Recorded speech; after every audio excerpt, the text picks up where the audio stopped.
திருச்செந்தூர் இது திருச்செந்தூர். ஆழிப்பேரலை அடங்கி நடந்தது அது எந்தூர் இந்த திருச்செந்தூர். ஆழிப்பேரலை அடங்கி நடந்தது அது எந்தூர் இந்த திருச்செந்தூர். திருச்செந்தூர் இது திருச்செந்தூர்.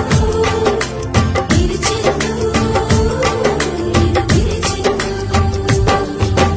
நீலக்கடல் அலைகள் நிரம்பத்தாலாற்றும் திருச்செந்தூர் இது திருச்செந்தூர்.